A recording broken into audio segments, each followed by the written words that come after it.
दी छोड़ सतगुरु रामपाल जी परमेश्वर जी की जय हो। परमपिता परमात्मा सारी सृष्टि के रचनहार कुल मालिक असंख्य ब्रह्मांडों के स्वामी जगत गुरु तीनों लोकों में प्रवेश करके सबका भरण पोषण करने वाले राजाधिराज आत्माधार नाथों के नाथ देवों के देव महादेव सर्वेश्वर महेश्वर मृत्युंजय अजरो अमर आदि अनादि सनातनी प्रभु जगत पिता जगदीश्वर श्री श्री 1008 की उपाधि के वास्तविक अधिकारी अकाल मूरत सौद स्वरूपी राम वासुदेव सर्वगतम ब्रह्म परम पूज्य प्रथम पूज्य परम संत परम पुरुष परम धनी परम दयालु सत्य कबीर हक्का कबीर अल्लाहु अकबर बाखबर अल्लाह ताला जगत के तारणहार जगत के मुक्तिदाता जगत के जगन्नाथ हारे के सहारे हिंदुओं के राम मुसलमानों के अल्लाह सिखों के वाहिगुरु ईसाइयों के मसीह दया के सागर दयानिधि करुणा के सागर करुणानिधि स्वयंभू परिभू संकट मोचन कष्ट हरण मंगल करण दुख भंजन अविगत कबीर निर्विकार निर्विषम परमात्मा अलय अलेख सतगुरु आदि अनादि सतगुरु असली मर्यादा पुरुषोत्तम असली राम असली कृष्ण असली घनश्याम असली मुरारी राजाओं के राजा महाराजाओं के महाराजा शहनशाहों के शहनशाह सम्राटों के सम्राट भगवानों के भगवान अल्लाहों के अल्लाह प्रभुओं के प्रभु मसीहाओं के मसीह सच्चे वाहे गुरु बाबाओं के बाबा पीरों के पीर सेठों के सेठ जगत सेठ सावड़सा सेठ सर्वगुण संपन्न अनंत कोटि कलाओं के स्वामी अनंत कोटि ब्रह्मांडों के नायक योगियों में महायोगी ध्यानियों में महाध्यानी सिद्धों में परम सिद्ध ज्ञानियों में तत्व ज्ञानी ब्रह्म ज्ञानी महाज्ञानी परम ज्ञानी सर्वश्रेष्ठ ज्ञानी विज्ञानी युवा कबीर समर्थ कबीर असमवाद अमित ओझा सच्चे रहनुमा करीम अल्लाह सुभान अल्लाह दुनिया के अंतिम पैगंबर 8 सितंबर 1951 से गांव धनाना जिला सोनीपत हरियाणा भारतवर्ष की पावन भूमि पे प्रकट रियल कल की भगवान श्री नारायण साकार हरि श्री बाबा साहिब नूर अनंत परमात्मा संत शिरोमणि सतगुरु रामपाल जी परमेश्वर जी के चरण कमल में साध संगति से जुड़े हुए आप और हम सभी सत्सेवक भाई बहनों का अनंत कोटि दंडवत प्रणाम। सत्साई भाई और बहनों, दया परम पिता परमेश्वर जी की सारी सृष्टि के रचनहार सतगुरु रामपाल जी भगवान की जिनके शुभ आशीर्वाद से विशेष आशीर्वाद से उन्हीं के कर कमल से लिखित पवित्र पुस्तक जीने की राह के ऊपर वीडियो बनाने की श्रृंखला जारी है। इस श्रृंखला में आज हमारा ये 16वें नंबर का वीडियो है। प्रत्येक वीडियो में भक्ति मार्ग से संबंधित बहुत ही अच्छी बातें गुरुदेव के आशीर्वाद से हमें सीखने और समझने को मिल रही हैं। यदि आपने अभी तक इस पुस्तक का पार्ट नंबर 1 नहीं देखा है या पार्ट नंबर 1 से देखना शुरू नहीं किया है तो आपको ज़रूर देखना चाहिए, क्योंकि शुरुआती वीडियो पुस्तक का प्रस्तावना होती है, उसकी भूमिका होती है और भूमिका को अच्छे से समझे बिना हम आगे का वीडियो नहीं समझ पाएंगे। तो भाई और बहनों, पिछले वीडियो में गुरुदेव भगवान ने हमें कर्मों के लेखे जोखे के बारे में, किस प्रकार हमारा जो परिवार होता है, बेटा बेटी माता पिता पत्नी होती है, वो हमारे पिछले जन्म के लेनदार होते हैं, कर्जदार होते हैं, और किस प्रकार से हम अपना अदला बदला एक दूसरे के साथ ऋण संबंधों में जुड़ के रिश्तों में जुड़ के पूरा करके चले जाते हैं। कोई सुखी करके अपना कर्ज उतारता है तो कोई दुखी करके अपना कर्ज उतारता है। कोई अकाल मृत्यु को प्राप्त होकर पूरे परिवार को निराशा में डूबो जाता है। तो ये सारे हमारे पिछले जन्मों के लेन देन होते हैं। इसलिए परमात्मा कहते हैं एक लेवा एक देवा दूतम, कोई किसी का पिता निपुतम, ऋण संबंध जुड़ा एक ठाठा और अंत समय सब बारा बाटा। मरने के बाद में वो बेटा कहीं जाएगा, बेटी कहीं जाएगी, वो बाप कहाँ जाएगा, माँ कहाँ जाएगी, स्वयं कहाँ जाएगा, कोई भरोसा नहीं। इसलिए सतगुरु ने आकर हमें सत भक्ति दी है कि बच्चों आप ये सत भक्ति करो, मर्यादा में रह के लगे रहो, अपने गुरु पर पूरा विश्वास करो, तुम्हें 84 लाख योनियों में नहीं जाने दिया जाएगा, तुम्हें फिर से संबंधों में रिश्ते नातों में नहीं बांधा जाएगा, तुम सतगुरु के शब्द स्वरूपी विमान में बैठ के सतलोक जाओगे, जहाँ जाने के बाद में कोई लेना देना नहीं है। वहाँ ना कोई लेवा है, ना कोई देवा है, ना कोई ऋणदाता है, ना कोई कर्जदार है। वहाँ सुख ही सुख है, क्योंकि वो सुख सागर है। वहाँ हर प्रकार से तुम्हें हर प्रकार के सुख भोगने को मिलेंगे। तो भाई और बहनों, ये बातें तो हमें उसी समय समझ में आएंगी और इन बातों पर हम उसी समय अमल करेंगे जब हम गुरुदेव के द्वारा लिखित कोई पुस्तक पढ़ेंगे या उनके यूट्यूब पर जाकर सत्संग सुनना शुरू करेंगे। तो प्रार्थना है, मोबाइल सभी के हाथ में है, सृष्टि रचना सतगुरु रामपाल जी भगवान, इस प्रकार से यूट्यूब पर जाकर सर्च करें और गुरुदेव के सत्संग अति शीघ्र सुनना शुरू करें। तो आज हम वीडियो में आगे से शुरू करते हैं। गुरुदेव हमें क्या समझा रहे हैं। पवित्र पुस्तक जीने की राह, वीडियो नंबर 16, पेज नंबर 121। एक लेवा एक देवा दूतम, यानी परिवार में जो हम जुड़े हुए हैं आपस में, परिवार में बेटा बेटी भी हैं, माता पिता भी हैं, तो कोई तो अपना कर्जा उतारने आ रहा है, कोई अपना कर्जा देने आ रहा है। किस प्रकार से? जिस समय श्री शिव जी ने अपनी पत्नी पार्वती जी को अमरनाथ स्थान पर एक सूखे वृक्ष के नीचे बैठकर नाम दीक्षा अमर मंत्र दिया था, उस वृक्ष की खोगड़ यानी तने में बने बिल में मादा तोते ने अंडे उत्पन्न कर रखे थे। समस्त अंडे तो शिव जी की हाथों से बजाई ताली से बच्चे बनकर उड़ गए। उनमें एक अंडा गंदा यानी अस्वस्थ था, उसका जीव उसके अंदर था, यानी आत्मा उसी से चिपकी हुई थी। जब श्री शिव जी ने श्री पार्वती जी को दीक्षा मंत्र सुनाया तो वह गंदा अंडा स्वस्थ हो गया और तोते का बच्चा बन गया। यानी कबीर परमात्मा ने शंकर जी को अमर मंत्र दिए और शिव जी ने वही मंत्र अपनी पत्नी पार्वती को दिए। वही मंत्र जो हम प्रथम दीक्षा में गुरुदेव से वर्तमान में प्राप्त कर रहे हैं। वर्तमान में तो गुरुदेव हमें भक्ति का कंप्लीट कोर्स दे रहे हैं। प्रथम दीक्षा में 7 मंत्रों की दीक्षा दे रहे हैं, परंतु शंकर जी को केवल बीच बीच के 5 मंत्र सुनाए थे। और वही 5 मंत्र शरीर में बने कमलों में जो प्रधान देवी देवता हैं उनके हैं। वो मंत्र जब शिव जी ने बोलकर पार्वती जी को सुनाए तो उन मंत्रों को उस गंदे अंडे वाली जीव आत्मा ने भी सुन लिया और उन मंत्रों का इतना जबरदस्त प्रभाव कि वो गंदा अंडा स्वस्थ हो गया और फूट गया। उसके अंदर वो जीव प्रफुल्लित हो गया, उसका विकास हो गया और तोता बन के उड़ चला। इन मंत्रों की इतनी पावर है। अब आप कहेंगे कि वर्तमान में भी तो हम मंत्र करते हैं, बहुत सारे लोग सुन लेते हैं, जानवर भी सुन रहे हैं, पशु पक्षी भी सुन रहे हैं। भाई और बहनों, हम जिस स्थान पर हैं, इस स्थान में और जिस जगह पर शंकर जी ने पार्वती जी को ये मंत्र सुनाए थे, उस स्थान में बहुत अंतर है। हम आत्माओं में और शंकर जी ने जिस आत्मा को ये मंत्र सुनाया था पार्वती जी को, हमारे में और उनके पाप कर्मों में बहुत ज्यादा अंतर है। जिस प्रकार डॉक्टर एक ही होता है, दवा एक ही होती है, लेकिन जो हल्का फुल्का रोगी है वो 2-4 दिन में स्वस्थ हो जाता है, जो भयंकर रोगी है उसको 2 महीने भी लग जाते हैं।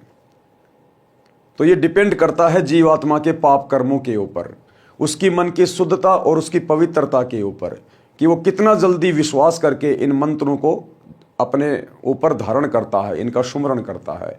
उसी हिसाब से ये मंत्र अपना असर करते हैं।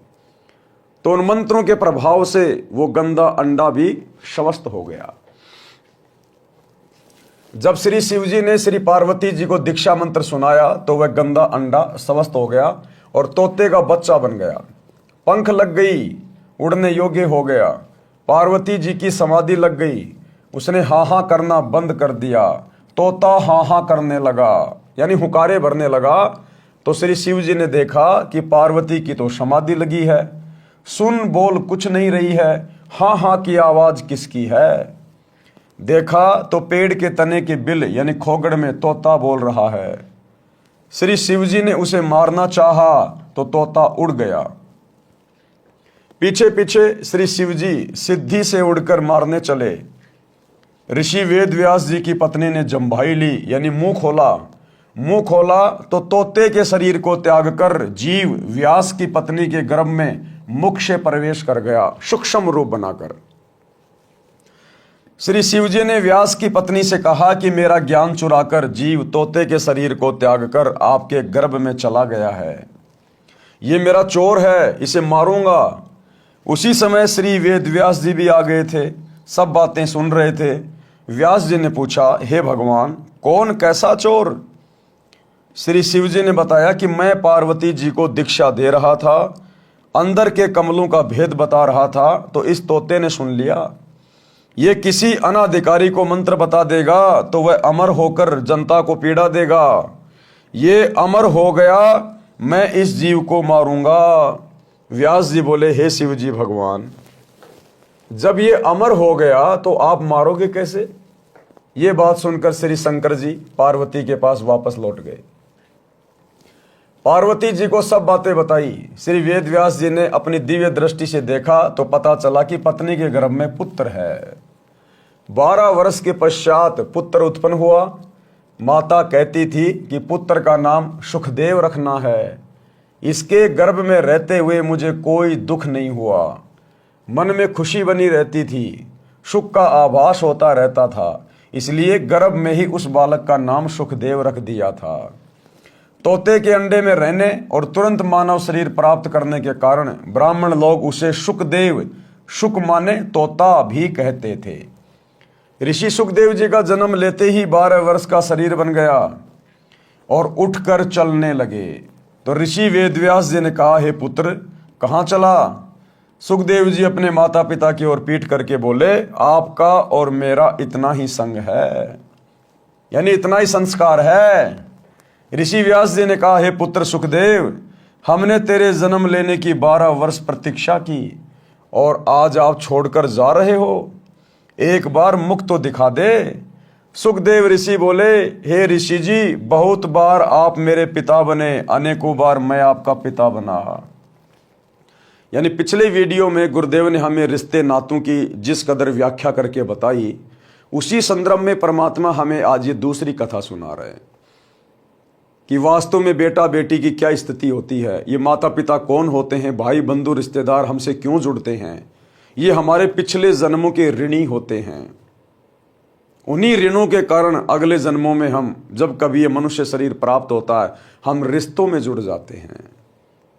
तो सुखदेव ने, जो कि मां के गर्भ में सब कुछ देख रहा था, सब कुछ जान रहा था, और वो बाहर भी केवल इसी शर्त पे आया था, ब्रह्मा विष्णु महेश को कह दिया था कि आप अपनी इस माया को रोको, उसके बाद मैं गर्भ से बाहर आऊंगा, अन्यथा गर्भ से बाहर आते ही जो मुझे गर्भ में याद होता है वो सब जीव बाहर भूल जाता है। तो मजबूरी हो गई ब्रह्मा विष्णु महेश की, और उन्होंने भैंस के सींग पर जितनी देर राई का बीज रह सकता है, यानी इम्पॉसिबल, रखते नीचे गिरेगा, इतनी देर उन्होंने अपनी वो त्रिगुण माया रोकी। उसी समय सुखदेव अपनी सिद्धि शक्ति से बाहर आ गया। सुखदेव ने तो क्या बाहर आना था, परमात्मा ने इस कलयुग की पिछली पीढ़ी में आप और हम भक्तों को विश्वास दिलाने के लिए कि माँ के गर्भ में क्या होता है, किस प्रकार से फिर बाहर आते तीनों गुणों का प्रभाव हो जाता है, ये सारे एग्जाम्पल सतगुरु रामपाल जी भगवान ने हम पिछली पीढ़ी वाली आत्माओं को दृढ़ करने के लिए कोड किए हैं। ये ब्रह्मा विष्णु महेश की औकात नहीं है माया को रोकने की। ये तो बेचारे मैनेजर हैं, जैसा इनको काल आदेशित कर रहा है वैसा ये कर रहे हैं, काल को परमात्मा आदेशित कर रहा है। तो अंतिम शक्ति परमात्मा है, कबीर देव सतगुरु रामपाल जी भगवान, सारा खेल परमात्मा ही खेलते हैं। तो ब्रह्मा विष्णु महेश की बस की बात नहीं थी उस माया को रोकना।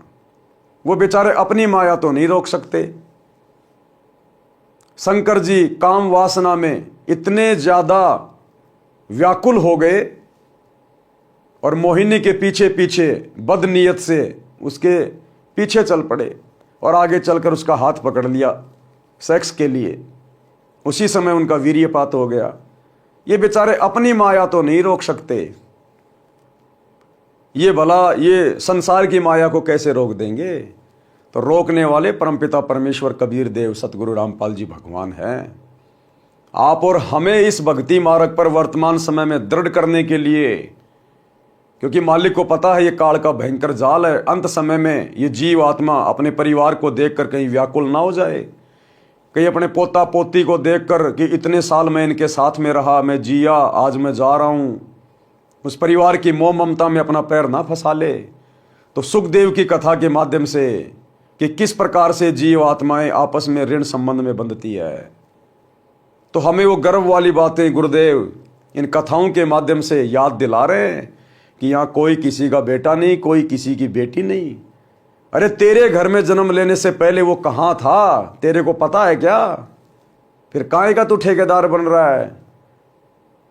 और कब वो तुझे छोड़ के चला जाएगा, और चला जाएगा तो कहाँ जाएगा? तेरा है तो उसको पकड़ के रखना, क्यों मरने दे रहा है? तो गुरुदेव हमें हकीकत बता रहे कि यहां हर जीव अपना कर्म भोगता है। ना जाने कितने हमारे बेटा बेटी बन चुके हैं, आज हमारे में जो गधे कुत्ते सुअर बन के घूम रहे हैं, वो हमारे दादा दादी नाना नानी हमारे बेटा बेटी वही हैं जो पिछले जन्मों में हमारे बेटा बेटी थे, हम उनके माता पिता थे, वो वही घूम रहे हैं। उनके प्रति तो कोई प्रेम नहीं है, कोई प्यार नहीं है कि मेरा बेटा कुत्ता बन गया, कुतिया बन गई। कोई बता दे कि पिछले जन्म में ये तेरा बेटा था, तो भी उस कुत्ते में अपनापन नहीं आएगा नजर। तो ये काल की भयंकर माया है। वर्तमान जो रिश्ते नाते होते हैं वो केवल उन्हीं में उलझा के रखता है। तो सुखदेव की कथा के माध्यम से गुरुदेव हमारी आंखें खोलना चाह रहे हैं कि बच्चों, ये रिश्ते नातों की हकीकत है जो तुम्हें बताई जा रही है।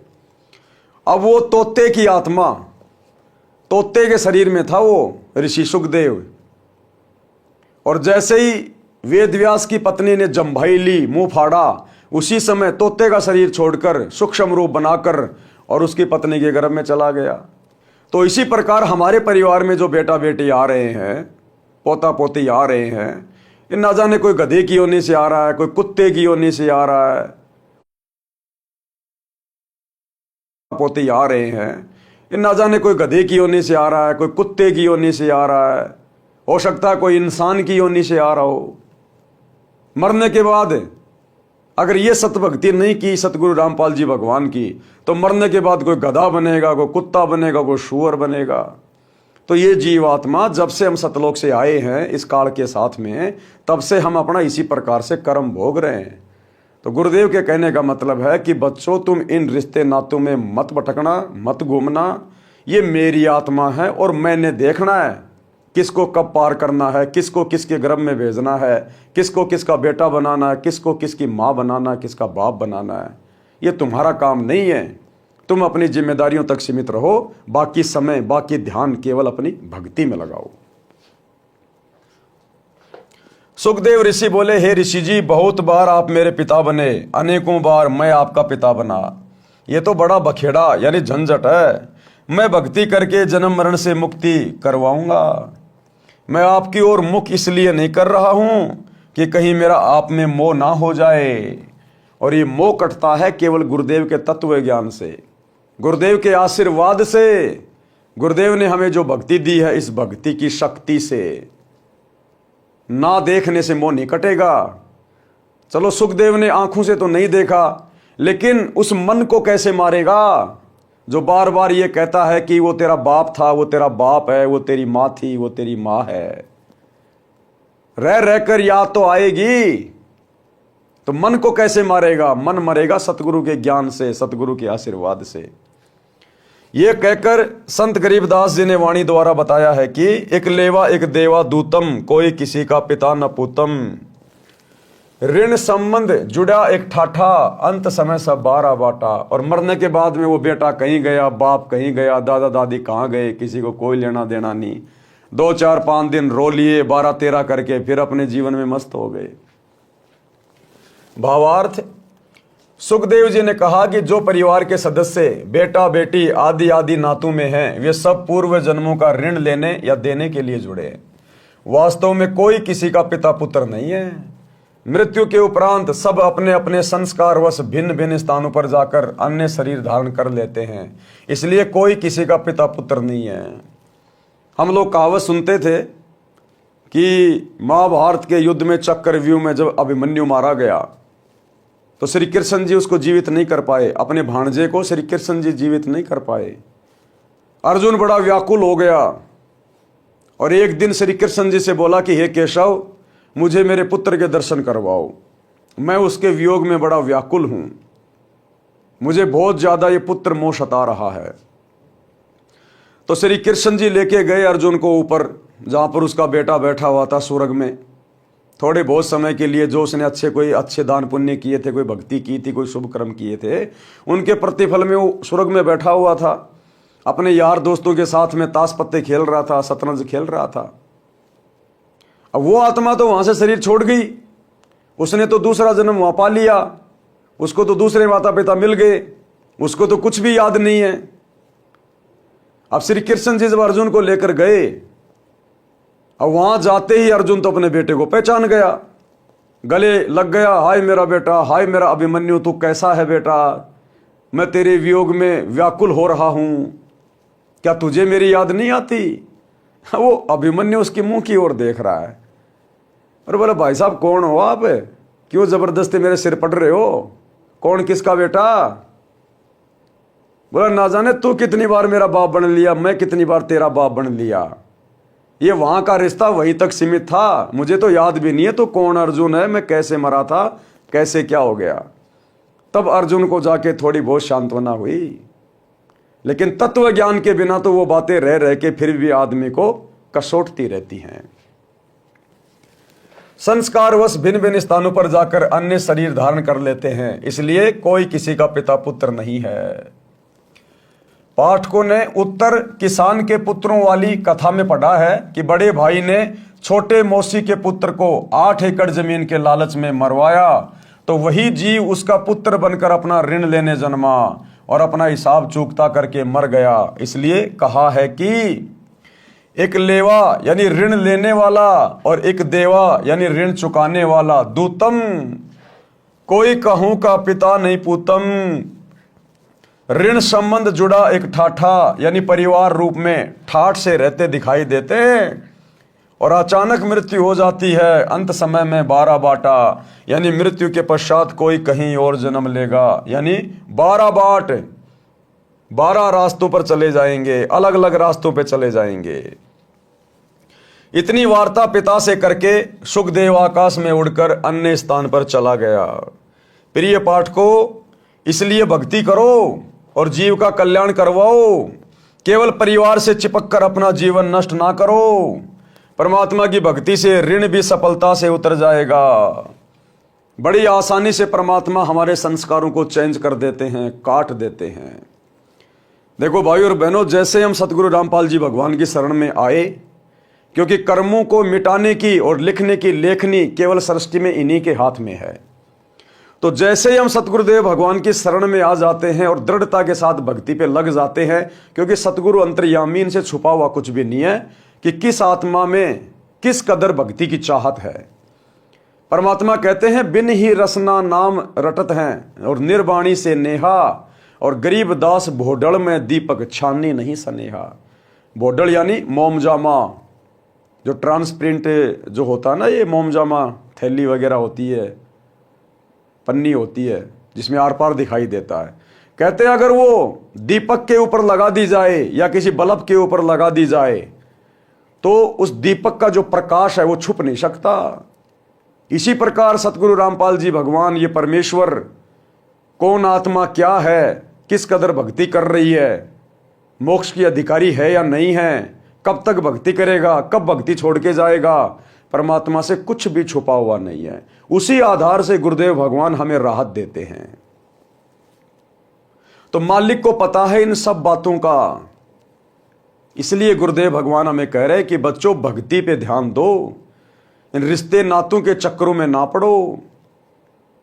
जैसे ही हम गुरुदेव से दीक्षा लेते हैं, परमात्मा हमारा भक्ति भाव देखकर हमारे पिछले सारे संस्कारों को काट देता है और आगे से हमें ज्ञान ऐसा दे देगा, हम नया संस्कार जोड़ेंगे नहीं। अब हम अपने बच्चों की शादी करेंगे तो रमेणी से करेंगे, अपने भगत भाइयों में करेंगे, 1 रुपए का लेन देन नहीं करेंगे, सोना चांदी परंपरा रिवाज, घोड़े बैंड बाजे डीजे बाराती कुछ नहीं करेंगे। सिंपल कपड़े में हमारी बेटी हमारी बहन जाएगी या दूसरे के घर से आएगी, एक चम्मच भी लेके नहीं आएगी, 2 जोड़ी कपड़े अपने ले आएगी पहनने वाले, नहीं तो उनकी भी आवश्यकता नहीं है। तो हमारा कोई ऋण संबंध चढ़ेगा ही नहीं, कोई बढ़ेगा ही नहीं। हमारा ऋण तो उस समय बढ़ेगा जब हम अपनी बेटी को, अपनी बहन को घर से विदा करते समय दुनिया भर का सोना चांदी दे देंगे, महंगे महंगे उसको कपड़े लाके दे देंगे, शादी का जोड़ा लाके देंगे, हैं, दुनिया भर का दहेज दे देंगे, दामाद को घड़ी लाके देंगे, सोने की चैन, सोने की अंगूठी लाके देंगे, मोटरसाइकिल देंगे, बड़ी बड़ी गाड़ी देंगे, तो हमारा ऋण संबंध फिर से जुड़ जाएगा, हम फिर से लेन देन के चक्कर में पड़ जाएंगे। तो वो काम अब गुरुदेव से ये ज्ञान लेने के बाद हम करेंगे नहीं, तो हमारे आगे फिर ऋण संबंध बनेंगे नहीं। ऋण संबंध नहीं बनेंगे तो हम काल की तरफ से मुक्त हो जाएंगे, और मुक्त हो गए तो हमारा मोक्ष हो जाएगा, और पिछले संस्कार गुरुदेव हमारे भस्म कर देगा। लेखनी इनके हाथ में है। तो इस प्रकार से भाई और बहनों हमारा यहां से पीछा छूटेगा। इसलिए गुरुदेव का यही प्रयास है कि हम किसी भी प्रकार के ऋण संबंधों में ना बंधे, ना जुड़ें, फालतू में किसी के साथ लेन देन ना करें, किसी की चोरी ठगी ना करें, रिश्वत ना लें, किसी की औरत पर या किसी के धन पर गंदी नीयत ना रखें, अन्यथा फिर से हमारे संस्कार जुड़ने शुरू हो जाएंगे। तो क्या कह रहे हैं गुरुदेव? इसलिए भक्ति करो और जीव का कल्याण करवाओ, केवल परिवार से चिपक कर अपना जीवन नष्ट ना करो। परमात्मा की भक्ति से ऋण भी सफलता से उतर जाएगा। कथनी और करनी में अंतर घातक है, ये बहुत इंपॉर्टेंट बात है। करनी तज कथनी कथ है, अज्ञानी दिन रात, कुत्ते जो भोगत फिर सुनी सुनाई बात है। गुरुदेव कह रहे हैं अब तुम भगत बन गए, अब तुम्हारे ऊपर परमात्मा का विधान लागू हो गया, अब तुम भक्तों की करनी और कथनी एक होनी चाहिए। अगर अंतर पाया गया तो धर्मराज के हत्थे चढ़ जाओगे। क्या कह रहे हैं परमात्मा? एक कथा के माध्यम से। एक व्यक्ति प्रसिद्ध कथावाचक था तथा प्रतिदिन रामायण का पाठ भी करता था। एक दिन किसी कार्यवश पाठी जी को शहर जाना पड़ा। उसके साथ उसका साथी भी था। गांव से 3 किलोमीटर दूर रेल का स्टेशन था। सुबह 5 बजे गाड़ी पर चढ़ना था, इसलिए स्नान करके स्टेशन पर पहुंच गए। विचार किया कि पाठ गाड़ी में कर लूंगा। गाड़ी में चढ़ गए। जिस डिब्बे में वे दोनों चढ़े वह भरा था, कोई सीट खाली नहीं थी। कुछ व्यक्ति खड़े थे। गाड़ी चल पड़ी। कुछ देर पश्चात उस पाठी ने सीट पर बैठे 2 व्यक्तियों से कहा कि भाई साहब कृपया मुझे सीट दे दें, मैंने रामायण का पाठ करना है, आज गाड़ी पकड़ने की शीघ्रता के कारण घर पर नहीं कर सका। सज्जन पुरुषों ने पूरी सीट ही खाली कर दी। वे खड़े हो गए और बोले, हे पंडित जी, हमारा अहोभाग्य है कि आज हमको भी पवित्र ग्रंथ रामायण जी का अमृत ज्ञान सुनने को मिलेगा। पंडित जी ने पाठ ऊंचे स्वर में बोलना शुरू किया। प्रसंग था, भरत ने अपने बड़े भाई के अधिकार वाले राज्य को स्वीकार नहीं किया। जब तक श्री रामचंद्र जी वनवास पूर्ण करके नहीं आए तब तक राजगद्दी पर अपने भाई रामचंद्र की जूती रखी और स्वयं पृथ्वी पर बैठा और नौकर बनकर राज का संभाला। जब भाई रामचंद्र अयोध्या लौटे तो उनको राज्य लौटा दिया।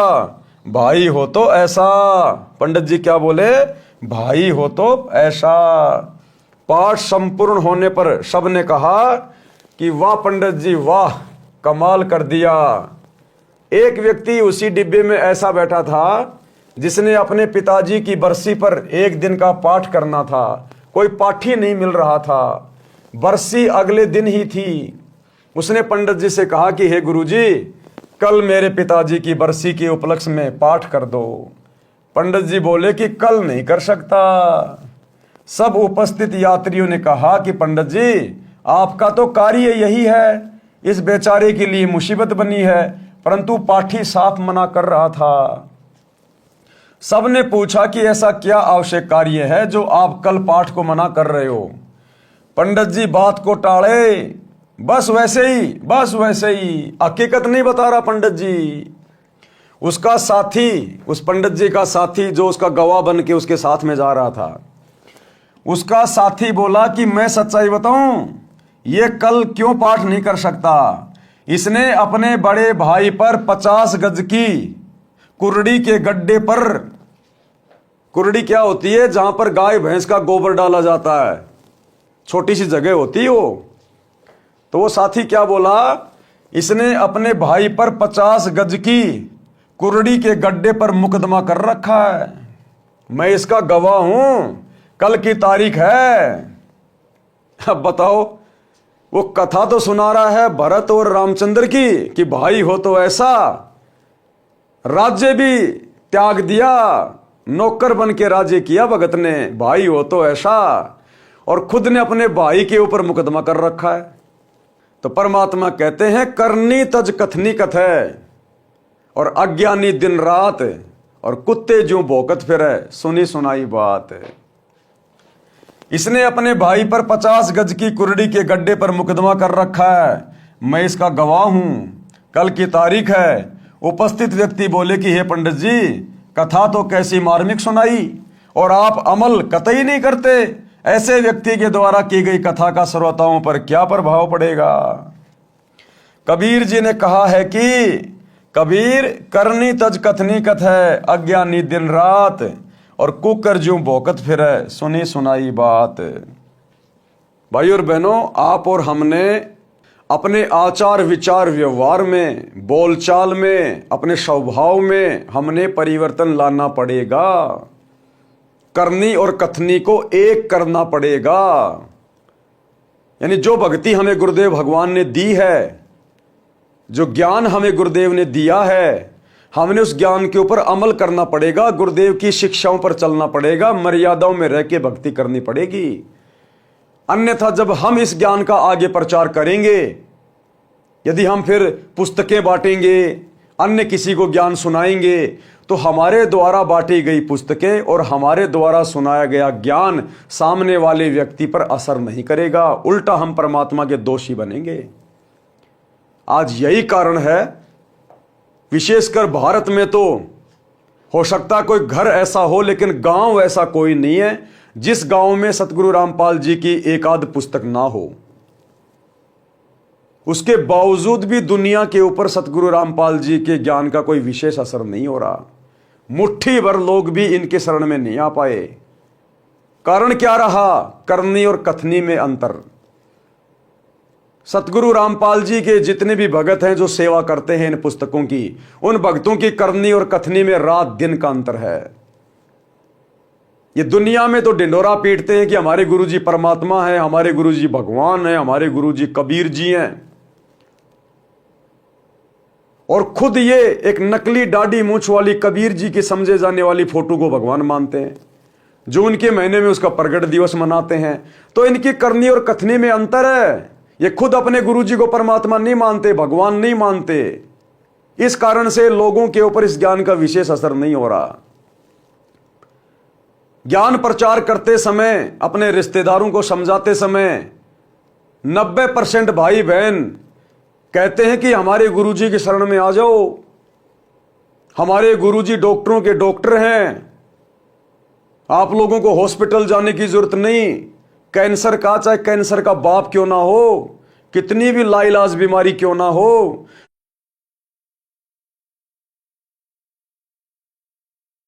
परमात्मा नहीं मानते, भगवान नहीं मानते।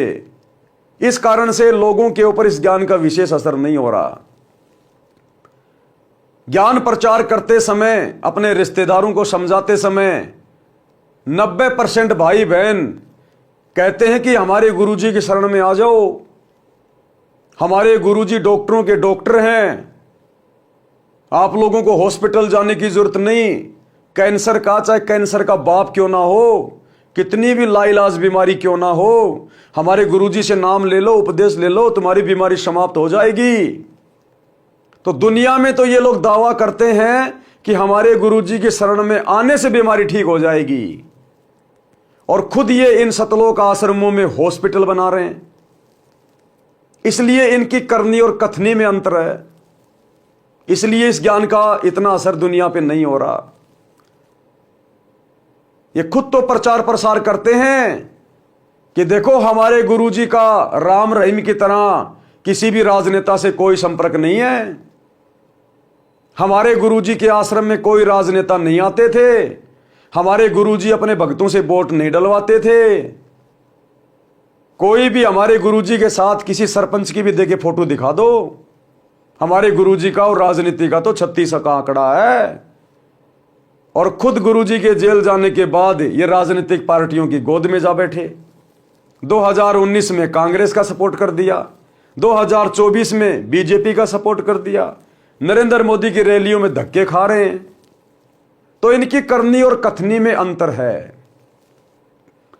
ये दुनिया को तो नियम समझाते हैं नाम दीक्षा देते समय कि गुरुजी का आदेश है। भक्तों ने मोबाइल में वीडियो गेम भी नहीं खेलना, कोई ताश खेल रहा है उसके पास बैठना भी नहीं है।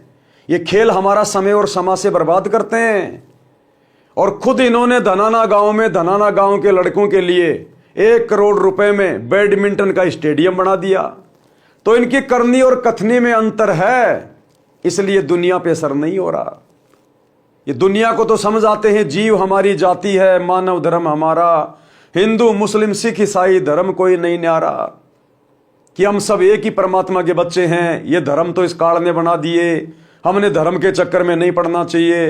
हिंदू भी अपने भाई, मुसलमान भी अपने भाई। और बांग्लादेश के मुसलमानों के खिलाफ मध्य प्रदेश में विश्व हिंदू परिषद और बजरंग दल के साथ में मिलकर रैलियां निकाल रहे हैं। तो इनकी करनी और कथनी में अंतर, इसलिए दुनिया वालों पर इस ज्ञान का विशेष असर नहीं हो रहा। खुद तो कहते हैं कि हमें भक्ति करनी चाहिए, मानव जन्म दुर्लभ है, मिले न बारंबार, जैसे पेड़ से पत्ता टूट गिरे बहुर न लगता डार। और हमारे गुरुजी कहते हैं कि कहता हूं कहीं जात हूं, कहूं बजाकर ढोल, श्वास जो खाली जात है 3 लोक का मोल। और हमारे गुरुजी कहते हैं कि दुनिया से ती दोस्ती, पड़े भजन में भंग, एक का एक की राम से या साधु के संग। कि हमने फालतू में जगत वालों के साथ नहीं बैठना चाहिए, फालतू में कोई हंसी मजाक नहीं करना चाहिए, हमें संसार से कोई लेना देना नहीं है। और खुद ये आनंदपाल जैसे गैंगस्टरों की सीबीआई जांच के समर्थन में राजपूत करनी सेना की रैलियों में जाके बैठते हैं, हरियाणा के जाट आरक्षण में जाके बैठ जाते हैं महीने महीने भर। तो इनकी करनी और कथनी में अंतर है, इसलिए दुनिया पे इस ज्ञान का विशेष असर नहीं हो रहा। ये दुनिया में तो ढिंढोरा पीटते हैं कि हमारे गुरुजी, अगर तुम्हारी किडनी भी फेल हो गई हमारे गुरुजी से नाम ले लो, बिना ऑपरेशन के हमारे गुरुजी किडनी ठीक कर देंगे। और खुद ये इन आश्रमों में कैंप लगा लगा के अपने दांतों को चेक करवा रहे हैं, आंखों को चेक करवा रहे हैं, ब्लड डोनेशन के कैंप लगा रहे हैं, किडनियां दान कर रहे हैं। तो इनकी करनी और कथनी में रात दिन का अंतर है, जिस कारण से सतगुरु का अनमोल ज्ञान लोगों पे असर नहीं कर रहा। क्योंकि ये पुस्तकें बांटते समय ऐसे लोगों का हाथ लग जाता है, ये लोग माध्यम बन गए, निमित्त बन गए। तो निमित्त करता यदि मर्यादा में नहीं है, गुरु के वचन में नहीं है, गुरु को परमात्मा नहीं मानता है, गुरु की शिक्षाओं पे अमल नहीं कर रहा है, तो उस भगत के द्वारा बांटी गई पुस्तकें भी सामने वाले पर पूरा असर नहीं करेंगी। इसलिए भाई और बहनों, परमात्मा कह रहे हैं कि भक्ति मार्ग में आने के बाद बच्चों तुम्हारी करनी और कथनी एक हो जानी चाहिए, तब कहीं जाकर तुम्हारा भी आत्म कल्याण होगा और तुम्हारे शब्दों का किसी दूसरे के ऊपर असर पड़ेगा। गरीबदास जी ने भी कहा है, गरीब बीजक की बातें कहें बीजक नाई हाथ। शब्दार्थ, जो व्यक्ति कहते हैं ज्ञान की बातें, औरों को शिक्षा देते हैं कि किसी का बुरा मत करो, परंतु स्वयं गलती करते हैं, वे आध्यात्मिक गुरु उस कुत्ते के समान हैं जो व्यर्थ में भोगता रहता है। उसी प्रकार ये धर्म गुरु एक दूसरे से कथा सुनकर शिष्यों को सुनाते रहते हैं, स्वयं अमल नहीं करते। वाणी नंबर 2, वे अज्ञानी धर्मगुरु तत्व ज्ञान कहकर कोरे अज्ञान का प्रचार करते हैं, क्योंकि उनको तत्व ज्ञान का पता नहीं है। वे झूठे व्यक्ति पृथ्वी पर मानव के अनमोल जीवन का नाश करने के लिए जन्मे होते हैं।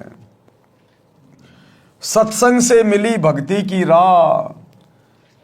अब मनुष्य शरीर को, स्त्री या पुरुष के शरीर को सफल करने के लिए यदि हमें कोई रास्ता मिल सकता है, राह मिल सकता है, तो केवल सतगुरु के सत्संग से मिलेगा, सतगुरु के द्वारा लिखी गई पवित्र पुस्तकों से मिलेगा, सतगुरु के फॉलोवर जो सतगुरु की शिक्षाओं पे चलते हैं उनके संपर्क में आने से मिलेगा। तो किस प्रकार से सत्संग में आने से भक्ति की राह मिलती है। संत नित्यानंद जी का बचपन का नाम नंदलाल था। वे ब्राह्मण कुल में जन्मे थे। संत गरीबदास जी गांव छुड़ानी जिला झज्जर के कुछ समय समकालीन थे। संत गरीबदास जी का जीवन सन 1717-1778 तक रहा था। उस समय ब्राह्मणों का विशेष सम्मान किया जाता था, सर्वोच्च जाति मानी जाती थी, जिस कारण से गर्व का होना स्वाभाविक था। नंदलाल जी के माता पिता का देहांत हो गया था। उस समय वे 7-8 वर्ष के थे। आप जी के नाना जी नारनौल के नवाब के कार्यालय में उच्च पद पर विराजमान थे। आप जी का पालन पोषण नाना नानी जी ने किया। शिक्षा के उपरांत नाना ने अपने दोते नंदलाल को नारनौल में तहसीलदार लगवा दिया। एक तो जाति ब्राह्मण, दूसरे उस समय तहसीलदार का पद, जिस कारण से अहंकार का होना सामान्य बात है। तहसीलदार जी का विवाह भी नाना नानी ने कर दिया था। तहसीलदार जी के महल से थोड़ी दूर पर एक वैष्णव संत श्री गुमानी दास जी अपने किसी भगत के घर पर सत्संग कर रहे थे। वे श्री विष्णु जी के भगत थे। सभी संतजन अपने सत्संग में परमात्मा कबीर जी की अमृतवाणी का सहयोग अवश्य लेते हैं, क्योंकि कबीर परमेश्वर की वाणियों के बिना सत्संग अधूरे हैं। सत्संग में बताया गया कि मानव जीवन किस लिए प्राप्त होता है, परंतु सत्संग न सुनने के कारण सांसारिक उठापटक में अपना अनमोल मानव जीवन नष्ट कर जाता है। अज्ञान के कारण जीव धन पद तथा जाति का अभिमान करता है। भक्ति न करने वाला प्राणी अगले जन्म में गधे, कुत्ते, बैल आदि पशु पक्षियों के शरीर में कष्ट उठाता है। इसलिए अभिमान त्याग कर पूर्ण संत से, पूर्ण संत कौन? सतगुरु रामपाल जी परमेश्वर। एक समय में पृथ्वी पर एक ही पूर्ण संत होता है। इसलिए अभिमान त्याग कर पूर्ण संत से दीक्षा लेकर अपना कल्याण करवाना चाहिए, अन्यथा पर्वत से भारी कष्ट भोगना पड़ेगा। सत्संग की आवाज सुनकर तहसीलदार मकान की छत पर कुर्सी लेकर बैठ गया। पूरा सत्संग सुना।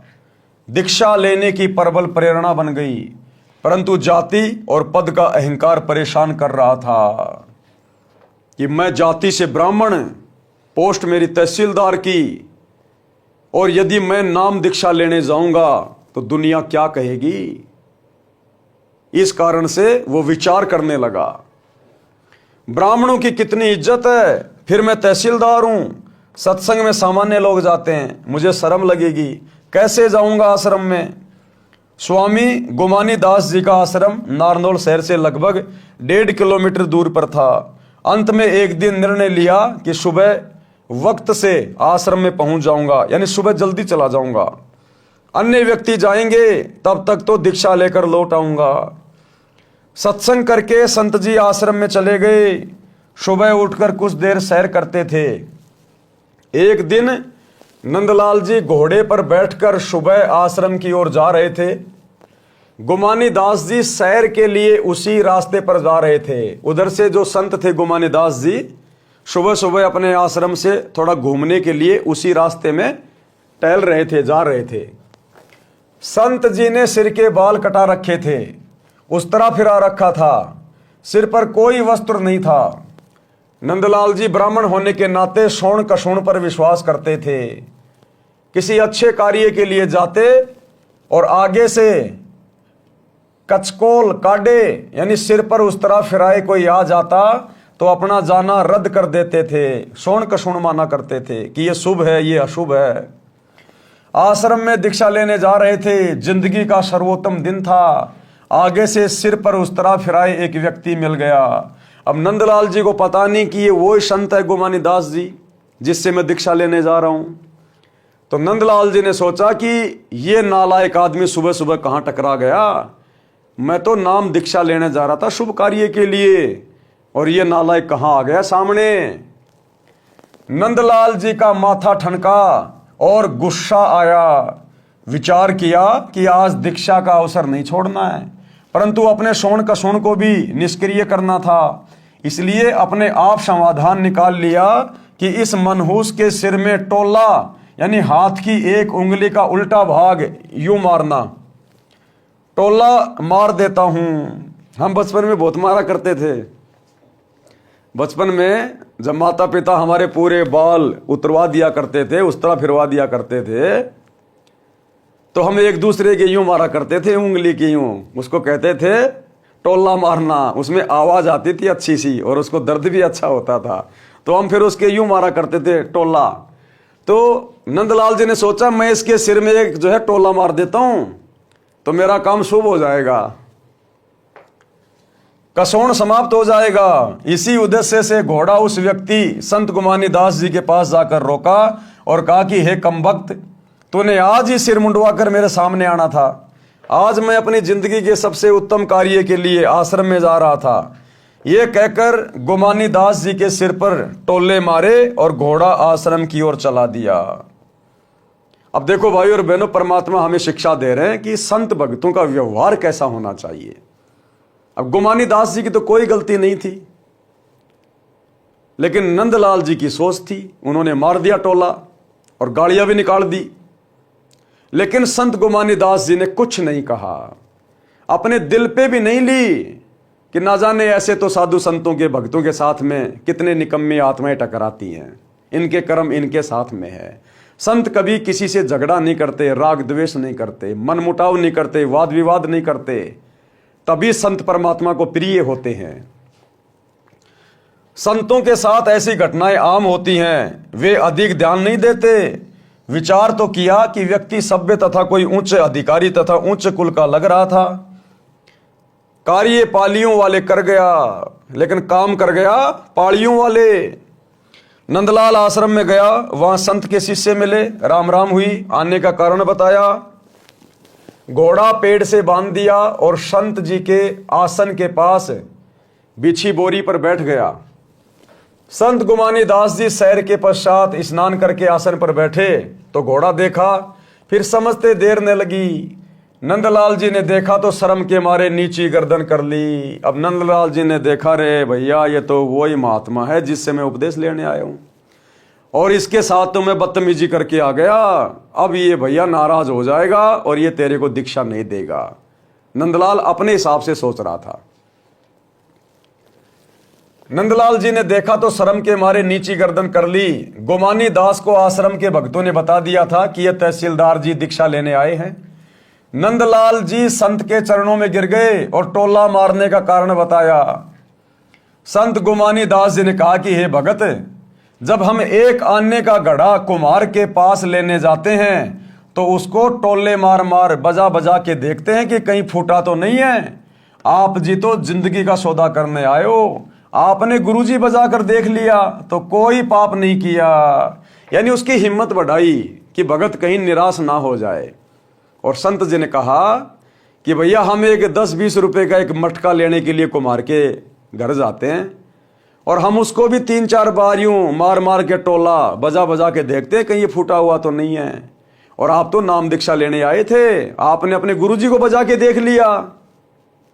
अगर वो संत गुमानी दास जी उस समय नाराज हो जाते, गुस्से में हो जाते, लड़ाई झगड़ा करने लग जाते नंदलाल जी के साथ में कि तूने मेरा टोला क्यों मारा, क्या समझता अपने आप को, कोई बड़ा अधिकारी है तो मेरे ऊपर राजा है क्या, तेरे को शर्म नहीं आई, तो भाई वो नंदलाल जी उस गुमानी दास को फिर आश्रम में देखकर दीक्षा नहीं लेता कि ये काहे का संत है, काहे का भगत है। रात को तो सत्संग बड़ा प्यारा प्यारा सुना रहा था कि जो तो को काटा बोवे वाको बो तू फूल, तो ए फूल के फूल है वाको है त्रिशूल। और यहां मैंने जरा सी इसके साथ में बदतमीजी की तो ये आग बबूला हो गया। तो करनी तज कथनी कथे अज्ञानी दिन रात, कुत्ते ज्यों भौंकत फिरे सुनी सुनाई बात। तो नंदलाल जी कभी भी उससे दीक्षा नहीं लेते, लेकिन उस संत के व्यवहार ने नंदलाल जी को सोचने पे विवश कर दिया। तो इसी प्रकार भाइयों और बहनों, सतगुरु से उपदेश लेने के बाद हम भक्तों के शील, संतोष, विवेक, दया, अक्षमा, धैर्य, कभी भी सतगुरु परीक्षा ले सकता है। कैसी भी घटनाएं घटित करके, कैसा भी माहौल बना के सतगुरु हमारी कभी भी परीक्षा ले सकता है। जैसे सेव, समन और नेकी की परीक्षा ली सतगुरु ने परिस्थितियां पैदा करके। तो हमारी करनी और कथनी में अंतर नहीं होना चाहिए, परिस्थितियां चाहे हमारे सामने कैसी भी क्यों ना हो। और देखो, जब हमारी परीक्षा होती है तो उस समय विपरीत परिस्थितियां होती हैं, विपरीत, क्योंकि विपरीत परिस्थितियों में तो पता चलेगा कि भगत को ज्ञान कितना है, भगत मर्यादा में कितना है, भगत को धैर्य कितना है, भगत में विवेक कितना है। ये विपरीत परिस्थितियों में ही पता चलेगा। परमात्मा कहते हैं ज्ञान संपूर्ण हुआ नहीं और हृदय नहीं छिदाए, और भाई देखा देखी भक्ति का रंग नहीं ठहराए। नित्यानंद जी संत जी के शीतल स्वभाव से और भी अधिक प्रभावित हुए, दीक्षा ले ली। संत गुमानी दास जी ने उनका नाम बदलकर नित्यानंद रख दिया। नंदलाल से क्या रख दिया? नित्यानंद। जब सत्संग से जीने की राह मिली तो नित्यानंद जी ने वाणी बोली। क्या वाणी बोली फिर? ब्राह्मण कुल में जन्म था, मैं करता बहुत मरोड़, मरोड़ यानी अहंकार, और गुरु गुमानी दास ने दिया कुबुद्धि गढ़ तोड़। ये कुबुद्ध का गढ़, ये काल का जाल, ये मोह ममता, ये पांचों विकार केवल सतगुरु के सत्संगों से हट सकता है, दूसरा धरती पे कोई तरीका नहीं है। तो भाई और बहनों, नित्यानंद जी को भी पूर्ण संत नहीं मिला, पूर्ण तत्वदर्शी संत नहीं मिला, पूर्ण मोक्ष का मार्ग नहीं मिला। वो आत्मा भी अभी तक भटक रही है, क्योंकि उसको जो संत मिले थे गुमानी दास जी, वो केवल विष्णु तक के अधिकारी थे। आप और हमारा सौभाग्य देखिए, आप वर्तमान में हमें पूर्ण परमेश्वर प्राप्त हो गए, पूर्ण परमेश्वर, पूर्ण मुक्ति का मार्ग मिल गया। आप और हमारा सौभाग्य कितना अजब गजब है। फिर कितने अधीन हुए वह इस वाणी से पता चलता है। सिर सौंपया गुरुदेव को सफल हुआ यो शीश, और नित्यानंद इस शीश पर आप बसे जगदीश। सिर सौंपया गुरुदेव को, गुरुदेव को सिर कैसे सौंपना है? काट के नहीं चढ़ाना, अपने जीवन को अपने गुरुदेव के चरणों में समर्पित कर देना।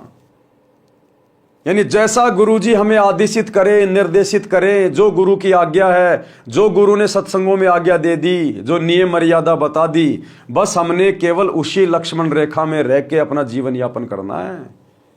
अपनी नहीं चलानी फिर कि गुरुजी तो जेल चले गए, कर लो कांग्रेस के साथ में समझौता, कर लो बीजेपी के साथ समझौता। अरे गुरुजी जेल में बैठे हैं, गुरुजी को क्या पता?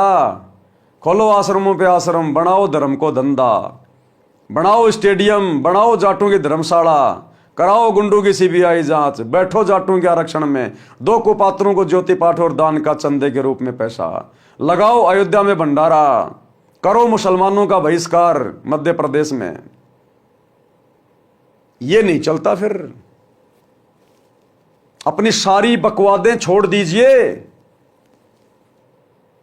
यदि किसी को बीड़ी पीने की आदत है, शराब की लत है, चोरी की लत है, परमात्मा कहते हैं वो सारे कुकर्म अपने गुरुजी के चरणों में समर्पित कर दो। उसी को कहते हैं जीवित मरना, मन को मारना। सिर सौंपया गुरुदेव को, यानी नाम दीक्षा लेने के बाद हम अपना सिर यानी अपने आप को अपने गुरुदेव के चरणों में समर्पित कर देते हैं, हम दास बन जाते हैं। और दास फिर केवल उतना ही करता है जितना उसका मालिक उसको आदेश देता है। दास अपनी मर्जी से भक्ति मार्ग पर अपने मालिक के आदेशों के विरुद्ध एक कदम भी नहीं चलता। उसको कहते हैं असल में दास। इस प्रकार से हमने अपने आप को गुरुदेव के प्रति समर्पित करना है। सिर सौंपया गुरुदेव को, सफल हुआ ये शीश, और नित्यानंद इस शीश पर आप बसे जगदीश। भावार्थ, जब तक सत्संग के विचार सुनने को नहीं मिलते तो भूलवश मानव अहंकार में सड़ता रहता है। जब ज्ञान होता है कि आज राजा है, मृत्यु उपरांत गधा कुत्ता बनेगा, तो इस अहंकार का क्या बनेगा? इसलिए भगत अपने उस अड़ंगे को ज्ञान से साफ करके भक्ति पथ पर चलते हैं और सफलता प्राप्त करते हैं। श्रीलंका के राजा रावण ने भक्ति बहुत की, परंतु अहंकार नहीं गया। ये अहंकार कितना ज्यादा बाधक है। कहते हैं आधीनी के पास है पूर्ण ब्रह्म दयाल, मान बड़ाई मारियो बेअदबी सिर काल। अहंकारी के सिर पे तो काल बैठा रहता है। मान बढ़ाई के भूखे भगत के सिर पे तो काल बैठा होता है। रावण जैसी भक्ति कोई नहीं कर सकता। 10 बार अपना सिर अपने इष्ट श्री शंकर जी के चरणों में काट के समर्पित कर दिया। आज कोई अपनी उंगली तो काट के समर्पित करके दिखाओ। ये शिवरात्रि के दिन सुबह 4 बजे उठ के लेके गाजर और बेर पहुंच जाते हैं, मार के छुट्टा भांग का।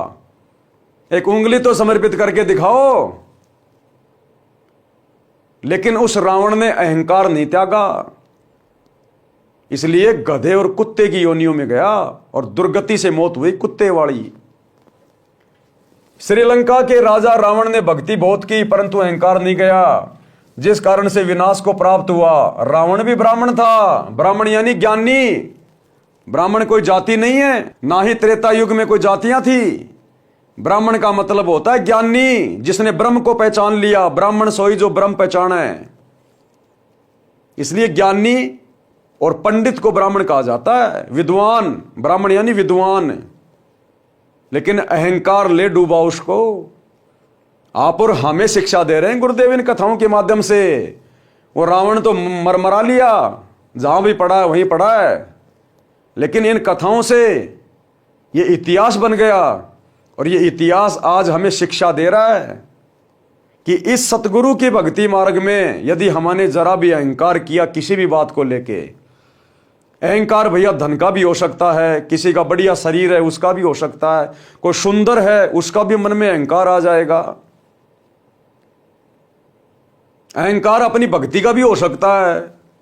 बहुत सारे भगत कहते हैं मेरे को तो सारनाम मिल गया, मैं सारनामी हूं।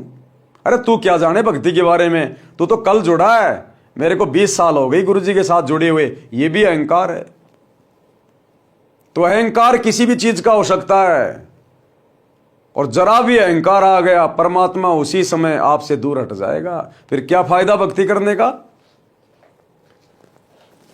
नित्यानंद जी ब्राह्मण थे, सत्संग सुनकर निर्मल हो गए। रावण को सत्संग सुनने को नहीं मिला, जिस कारण से जीवन व्यर्थ कर गया और अमिट कलंक भी लग गया। नित्यानंद जी ने कहा कि मेरा जन्म ब्राह्मण कुल में होने के कारण, जाति अभिमान के कारण पूर्ण मरोड़ यानी अहंकार करता था। जब गुरुजी गोमानी दास जी के सत्संग वचन सुने तो जाति का अहंकार रूपी कुबुद्धि का गढ़ समाप्त हो गया, जीवन सफल हुआ। ये भाई और बहनों होता ही होता है। कोई एक आध आत्मा ऐसी होती है जो इस जातीय अभिमान से, धर्म के अभिमान से दूर होती है। अन्यथा सतगुरु के शरण में आए बिना ये किसी न किसी प्रकार का अहंकार इस मनुष्य के अंदर रहता ही है। ये दास भी सांसारिक जाति से यादव है, और जब कभी कभार बातें चलती थी नाम दीक्षा से पहले कि भाई तुम कौन जाति, तो हम कहते भैया हम अहीर हैं, अहीर यादव। कौन अहीर? अरे श्री कृष्ण जी का नाम सुना है क्या? हाँ हम वो हैं, श्री कृष्ण जी के वंशज हैं हम। भगवान थे श्री कृष्ण जी, हम भगवान के वंशज हैं, यादव।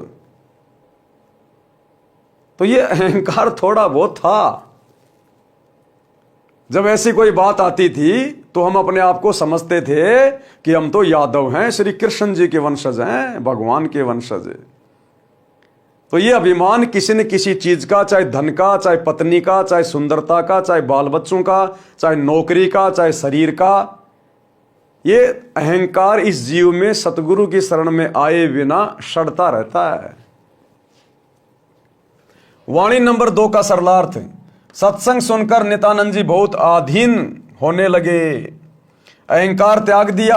कहा कि मैंने अपने गुरुजी को अपना सिर दान कर दिया, यानी जैसे गुरुजी रखेंगे वैसे ही रहूंगा। क्या कहा? जैसे गुरुजी रखेंगे वैसे ही रहूंगा।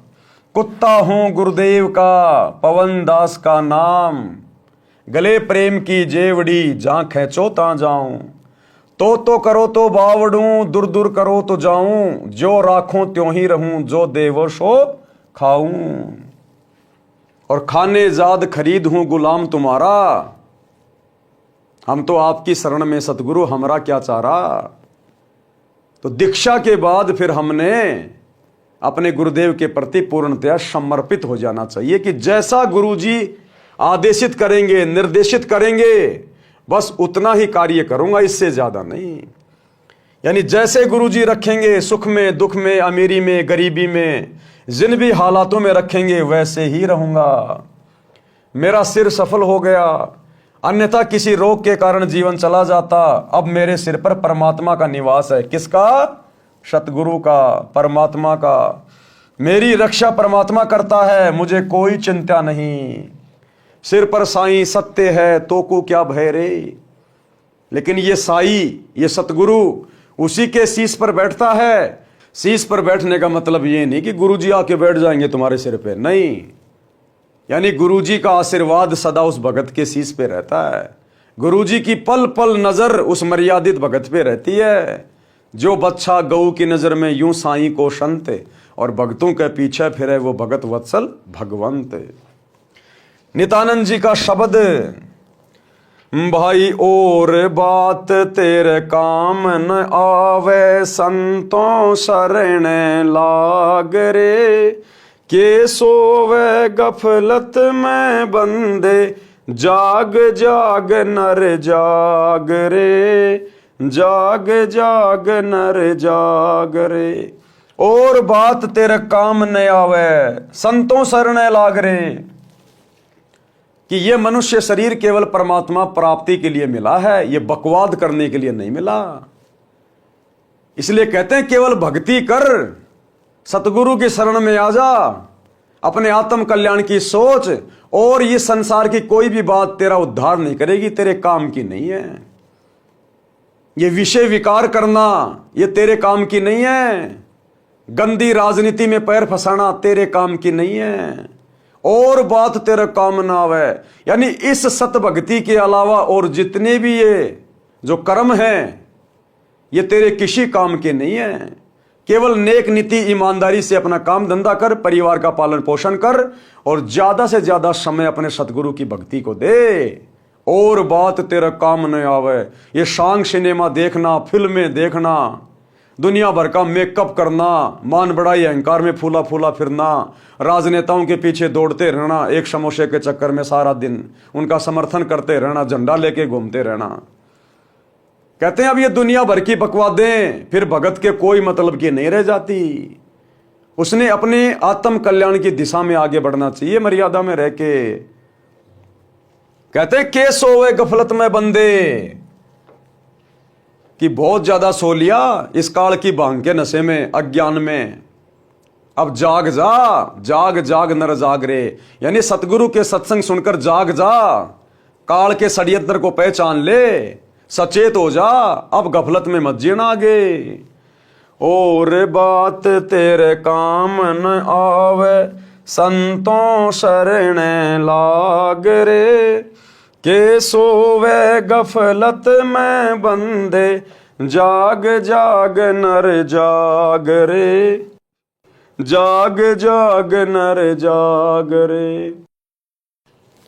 तन सराय में जीव मुसाफिर, करता रहे दिमाग रे। रात बसेरा कर ले डेरा, चले सवेरा त्याग रे। चले सवेरा त्याग रे। और बात तेरे काम न आवे, संतों शरण लाग रे। के सोवे गफलत में बंदे, जाग जाग नर जाग रे। जाग जाग नर जाग रे। क्या समझा रहे हैं गुरुदेव? तन सराय में जीव मुसाफिर, तन यानी शरीर, सराय यानी धर्मशाला, और जीव मुसाफिर यानी ये जीव आत्मा एक यात्री है। जिस प्रकार आदमी रात्रि बिताने के लिए किसी होटल में, किसी सराय में, किसी धर्मशाला में ठहर जाता है, और सुबह आंख खुलते ही उस धर्मशाला को छोड़ के आगे निकल लेता है, इसी प्रकार इस मनुष्य शरीर में जो हमारी आत्मा है वो मुसाफिर है, और इस सराय रूपी शरीर में, धर्मशाला रूपी शरीर में अपनी आत्मा के कल्याण के लिए यहां पर आई हुई है। ये हमारा जो एक पूरा जीवन है, ये एक सौपन है। हम केवल भक्ति के लिए यहां पर आए हुए हैं। तन सराय में जीव मुसाफिर, करता रहे दिमाग रे। ये जीव आत्मा काल प्रेरणा से ये तरह तरह की बातें सोचती रहती है, तरह तरह का अपना दिमाग लगाती रहती है फालतू का, कि 2 के 4 कैसे बनाए जाएं, ज्यादा से ज्यादा धन कमा के बड़ा घर कैसे बनाया जाए, राजनीति में पैर कैसे फंसाया जाए, दुनिया में नाम कैसे कमाया जाए। तो कहते हैं तन सराय में जीव मुसाफिर और करता रहे दिमाग रे। सारा दिन यही सोचता रहता है, भक्ति निकट भी नहीं है। और कहते भी रात बसेरा कर ले डेरा, चले सवेरा त्याग रे। ये पूरा जीवन हमारा एक रात्रि है, एक रात्रि। जैसे कोई यात्री रात्रि भर होटल में रहता है, सुबह छोड़ के निकल देता है, इसी प्रकार हमारा जितना भी जीवन है, किसी का 60 साल का, किसी का 50 साल का, किसी का 100 साल का, ये केवल एक रात्रि जैसा है। और ये जीव आत्मा इस शरीर में केवल एक यात्री के रूप में है। और जिस दिन ये शरीर छूटेगा, ये जीव आत्मा इस शरीर को छोड़ के निकल जाएगी, फिर कुछ भी याद नहीं लगेगा। तो इस शरीर में रहते सहते हमने भक्ति धन जोड़ना है, भक्ति करनी है परमात्मा की। रात बसेरा कर ले डेरा, चले सवेरा त्याग रे। और बात तेरे काम न आवे, संतों शरण लाग रे। यानी इस मनुष्य शरीर को प्राप्त करने का एक ही टारगेट है, सच्चे सतगुरु की शरण में आकर सत भक्ति करके मर्यादा में रह के अपनी आत्मा का कल्याण करवाना। अन्यथा जिस दिन ये शरीर छूटेगा, ये जीव मुसाफिर यहां से निकल जाएगा, धर्मराज के हत्थे चढ़ेगा। वो फिर आगे कभी बंदर बनाएगा, कहीं गधा बनाएगा, कहीं कुत्ता बनाएगा, नरक में ठोकेगा। उमदा चोला बण्या अनमोला, लगे दाग पे दाग रे। उमदा चोला बण्या अनमोला, लगे दाग पे दाग रे। 2 दिन की गुजरान जगत में, जले बिरानी आग रे, जले बिरानी आग रे। और बात तेरे काम न आवे, संतों शरण लाग रे। के सोवे गफलत में बंदे, जाग जाग नर जाग रे, जाग जाग नर जाग रे। उमदा चोला बण्या अनमोला, ये मानव शरीर बहुत बेशकीमती है, बहुत अनमोल है ये। और तू इसके ऊपर अज्ञानता में संतों की संगति के बिना दाग पे दाग लगा रहा है। रिश्वत लेके, चोरी करके, जारी करके, कुदृष्टि डाल के, नशा करके, जीव हत्या करके, 2 नंबर के काम करके, राजनीति करके तू इस उम्दा चोले को गंदा कर रहा है, दाग पे दाग लगाए जा रहा है, इस मनुष्य जन्म को बर्बाद किए जा रहा है। उम्दा चोला बने अनमोला, लगे दाग पे दाग रे। 2 दिन की गुजरान जगत में, ये तेरे 2 दिन का जीवन है संसार में। क्यों जले बिरानी आग रे, क्यों दुनियादारी में पड़ रहा है फालतू में, क्यों बिरानी आग में जाके पांव फंसा रहा है, क्यों फालतू की राजनीति जाके कर रहा है। ये बिरानी आग में पड़ना है, राजनीति में जाना, दुनिया वालों के साथ में फालतू की यारी दोस्ती रिश्तेदारी निभाना, किसी का बिचौला बनना, किसी का गवाह बनना, ये बिरानी आग में जलना है। यानी सतगुरु की भक्ति के अलावा जितने भी कुकर्ते हैं, ये सारे बिरानी आग में जलने के बराबर है, बिरानी आग में जलने के बराबर। तो परमात्मा कहते हैं तेरा 2 दिन का जीवन है संसार में। यानी जिस दिन ये शरीर छूटेगा, उस दिन फिर हमें क्या मिला, क्या हाथ लगा हमारे। जो कर्म हमने कर लिए बिरानी आग में जल के, दाग पे दाग लगा के, फिर तो वो भोगने शेष रहेंगे। कुबद का चढ़ी चढ़ रही चित पे, तू हुआ मनुष्य से नाग रे। कुबद का चढ़ी चढ़ रही चित पे, तू हुआ मनुष्य से नाग रे। सूझे नहीं सजन सुख सागर, बिना प्रेम बैराग रे, बिना प्रेम बैराग रे। और बात तेरे काम न आवे, संतों शरण लाग रे। के सोवे गफलत में बंदे, जाग जाग नर जाग रे, जाग जाग नर जाग रे। कि भाई नींद से जाग जा, परमात्मा को पहचान ले। काल ने तुझे अज्ञान की भांग पिला रखी है, कुछ चेत जाग। कहते कुबद कांचड़ी चढ़ रही चित पर, तू हुआ मनुष्य से नाग रे। ये कुबद कांचड़ी है, ये बिरानी आग में जलना, लोगों के साथ में लड़ाई झगड़ा करना, गुस्सा करना, छोटी छोटी बातों पे लड़ मरना, मुकदमे कर देना, रिश्वत ले लेना, भ्रष्टाचारी करना, मिलावट करना, बेवजह किसी को दुखी करना, परेशान करना। ये कुबद कांचड़ी चढ़ रही चित पर, तू हुआ मनुष्य नागरे। तू इंसान से सरप बन गया, सरप। बेवजह लोगों को दुखी करता है, परेशान करता है, 2 नंबर के काम करता है, परिवार को भी तू मुसीबत में डाल रहा है।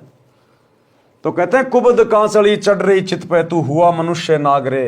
यानी जो काम था करने का इस मनुष्य शरीर से, वो तूने किया नहीं, और दुनिया भर के उल्टे कर्मों में लग गया। इंसान से तू सांप बन गया, सांप। किसी को भी डसते हुए देर नहीं लगाता, जहां दाव लग जाए वहीं ठग लो, वहीं लूट लो। सूझे नहीं सजन सुख सागर, उस परमपिता परमेश्वर का सुख सागर तुझे दिखाई नहीं दे रहा, तुझे सूझ नहीं रहा। बिना सतगुरु की शरण के अंधा होके बैठा है, बिना प्रेम बैराग रे। सतगुरु से उपदेश लेकर सतगुरु में जब तुम अपना वो प्रेम बढ़ाओगे, जब तुम्हारा वैराग्य बनेगा अपने सतगुरु के प्रति, उसके बिना तुम इसी प्रकार से धक्के खाते रहोगे या भटकते रहोगे, ये मनुष्य जीवन बर्बाद करते रहोगे। भाई हरि सुमरे सो हंस कहावे, काम करो दी कागरे। हर सुमरे सो हंस कहावे, काम करो दी कागरे। भवरन भर में विष के बण में, चल बेगमपुर बाग रे, चल बेगमपुर बाग रे। और बात तेरे काम न आवे, संतों शरण लाग रे। के सोवे गफलत में बंदे, जाग जाग नर जाग रे, जाग जाग नर जाग रे। हरि सुमरे सो हंस कहावे। जो सतगुरु से उपदेश लेकर जो भक्ति करेगा, सतनाम का सुमरण करेगा, कहते हैं वो वास्तु में हंस है, अच्छी आत्मा है, वो भगत है। और कामी क्रोधी कागरे, कामी विषय वासनाओं में डूबा हुआ व्यक्ति, क्रोधी बात बात पे गुस्सा करने वाला, और लालची 2 रुपए के लालच में जो मर्जी उल्टा कर्म करवा लो, किसी का भी बुरा करवा लो। कहते हैं वो तो कौवे के समान है, काग के समान है। वो अपने स्वार्थ में इतना अंधा होता है, दूसरे का हित अहित कुछ नहीं सोचता। जिस प्रकार काग यानी कौवा किसी भी जानवर की पीठ पे बैठ जाएगा, जहां उसका जख्म हो रहा है, उसका मांस नोच नोच के खाएगा। उस कौवे को उस जानवर की पीड़ा से कोई लेना देना नहीं होता, केवल अपना पेट भरने से मतलब होता है। तो बिना सतगुरु की शरण के आज व्यक्ति इस कदर हो चुका है, उस कौवे की तरह। कोई बड़ा अधिकारी बन गया, दुनिया से रिश्वत ले रहा है, बिना पैसे लिए किसी का काम नहीं कर रहा, दुनिया भर के लोगों की बद्दुआ ले रहा है, हाय ले रहा है। कोई मिलावट कर रहा है, दुनिया मरे तो मरे, खाने की चीजों में मिलावट कर रहा है, मसालों में मिलावट कर रहा है, दुनिया मरे तो मरे। बस उसे केवल अपना लोभ लालच दिखाई दे रहा है। तो परमात्मा कहते हैं बिना सतगुरु के शरण के और ज्ञान के इंसान आज क्या बन गया? कौवा। हरि सुमरे सो हंस कहावे, कामी क्रोधी कागरे। और भमरा न भर में विष के बन में, जो अच्छी आत्मा होती है वो कभी भी इस विषय वासनाओं रूपी जंगल में गोते नहीं खाएगी, नहीं भरमेगी। चल बेगमपुर बाग रे, बेगम, बेगम यानी जहां कोई दुख नहीं, कोई गम नहीं। कहते हैं फिर सतगुरु के शरण में आके उस बेगमपुर में चला जाएगा, सतलोक में, जहां पे कोई गम नहीं है। शब्द सैन सतगुरु की पहचानी, पाया अटल सुहाग रे। शब्द सैन सतगुरु की पहचानी, पाया अटल सुहाग रे। नितानंद महबूब गुमानी, परगट पूर्ण भाग रे, परगट पूर्ण भाग रे। और बात तेरे काम न आवे, संतों शरण लाग रे। के सोवे गफलत में बंदे, जाग जाग नर जाग रे, जाग जाग नर जाग रे। शब्द सैन सतगुरु की पहचानी, यानी सतगुरु से सत्संग सुन के हमें वो पॉइंट याद आ गए, ध्यान में आ गए।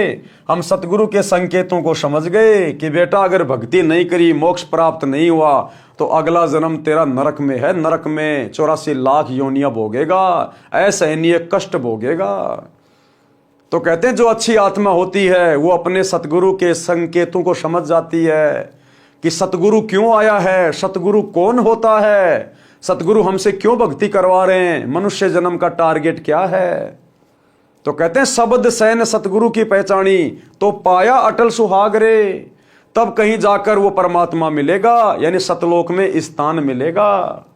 और नितानंद महबूब गुमानी अपने गुरुदेव की वो प्रशंसा कर रहे हैं कि प्रगटे पूर्ण भाग रे, कि मुझ नितानंद का कोई पूर्ण भाग था जो मेरे गुरुदेव भगवान प्रकट हुए।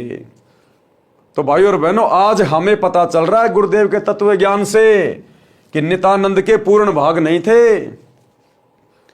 ये पूर्ण भाग इस वर्तमान कलयुग की बिचली पीढ़ी में उन आत्माओं के होंगे जो आत्माएं इस पूर्ण संत पूर्ण ब्रह्म परमात्मा की शरण में आ जाएगी। क्योंकि पूर्ण मोक्ष केवल यही सतगुरु प्राप्त करवा सकता है, दूसरा सृष्टि में कोई नहीं है। तो नितानंद के भी पूर्ण भाग नहीं जागे, ये पूर्ण भाग भी वर्तमान में आप और हमारे जाग चुके हैं। नितानंद महबूब गुमानी, प्रगटे पूर्ण भाग रे।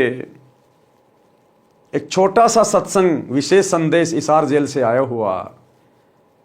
गुरुदेव बता रहे हैं कि तुम्हारा गुरु कौन है, हल्के में मत जियो। गुरुदेव कह रहे हैं उत्तर दक्षिण पूर्व पश्चिम क्यों फिरदा दाने दाने नु, सर्व कला सतगुरु साहिब की हरि आए हरियाणे नु। कि भाई वो परमात्मा गरीबदास जी के समय आया था और वही आज तुम्हारे सामने प्रत्यक्ष प्रकट है, पहचाने जाए तो पहचान लो।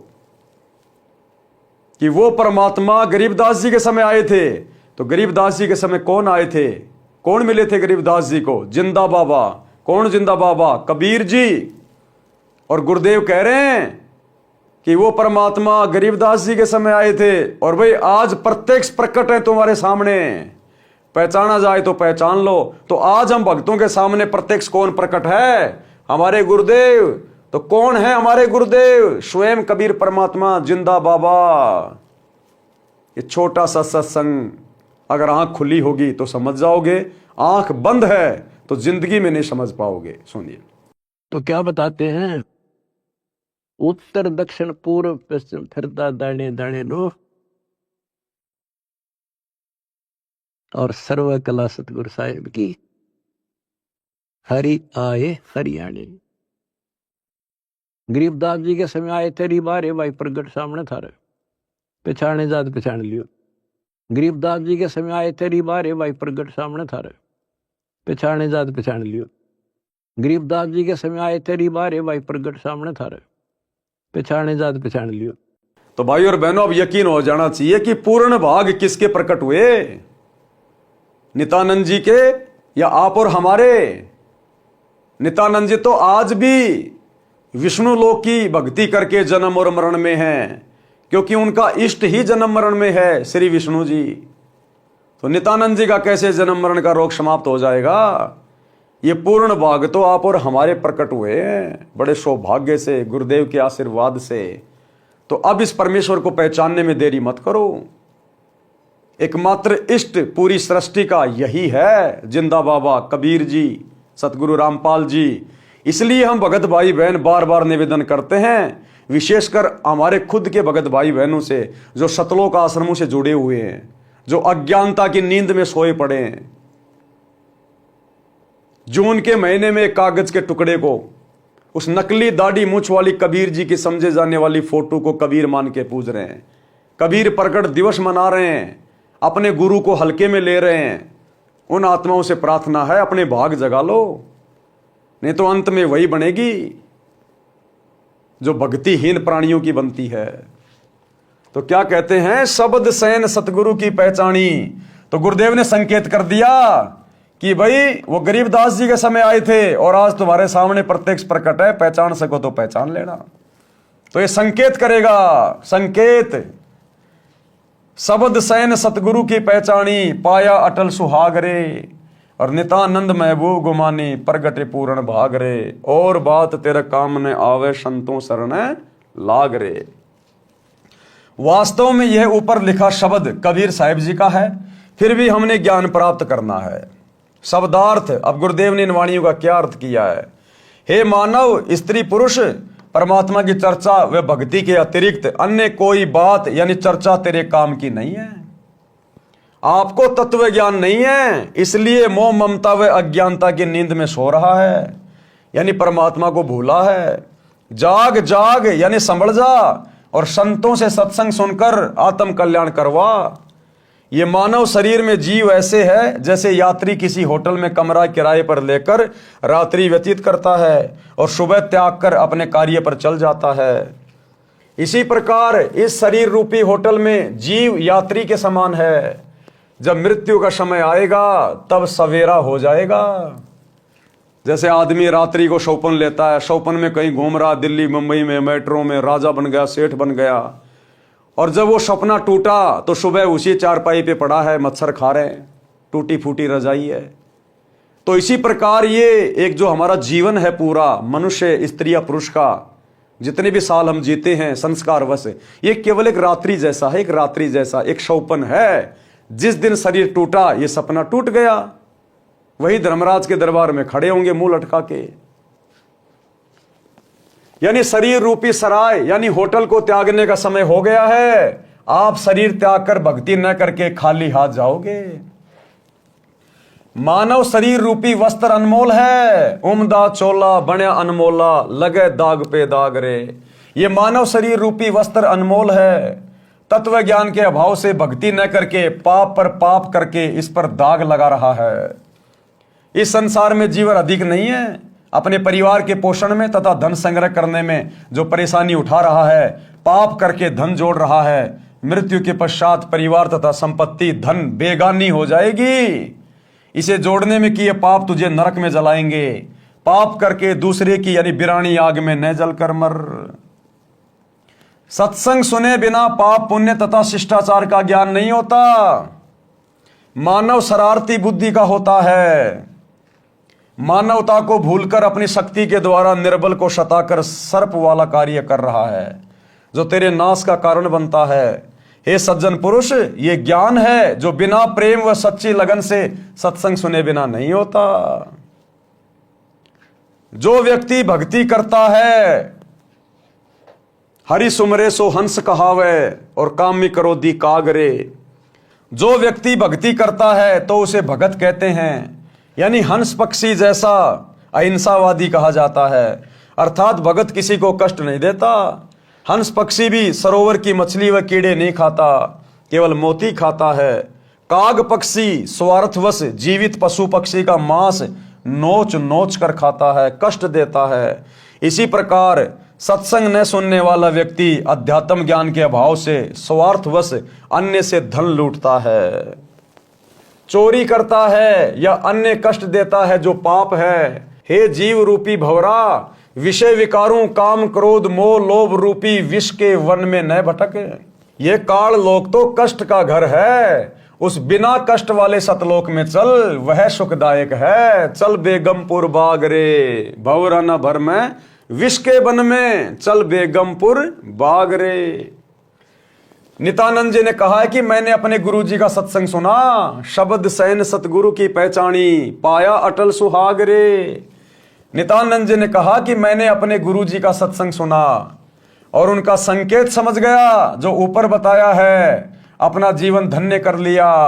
इसी प्रकार हम भगत भाई बहनों ने भी गुरुदेव का संकेत समझकर कि भैया वो परमात्मा गरीबदास जी के समय आए थे और आज तुम्हारे सामने प्रत्यक्ष प्रकट है, पहचान सको तो पहचान लो, नित्यानंद जी ने कहा कि मैंने अपने गुरुजी का सत्संग सुना और उनका संकेत समझ गया जो ऊपर बताया है, अपना जीवन धन्य कर लिया।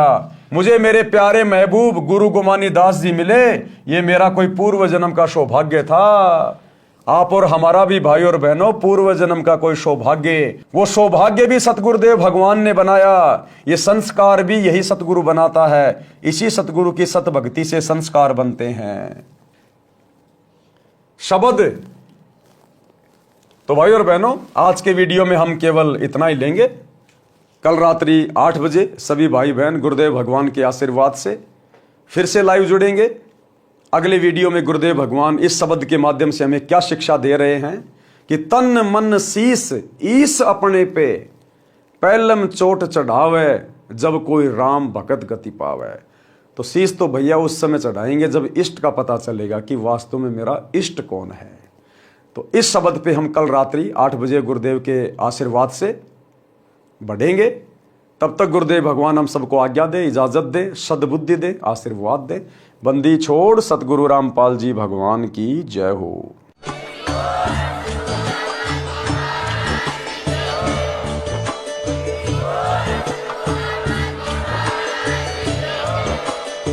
भाई जो गुरु बचन पे डट गे, कट गे फंद 84 के, कट गे फंद 84 के, कट गे फंद 84 के। भाई जो गुरु बचन पे डट गे, कट गे फंद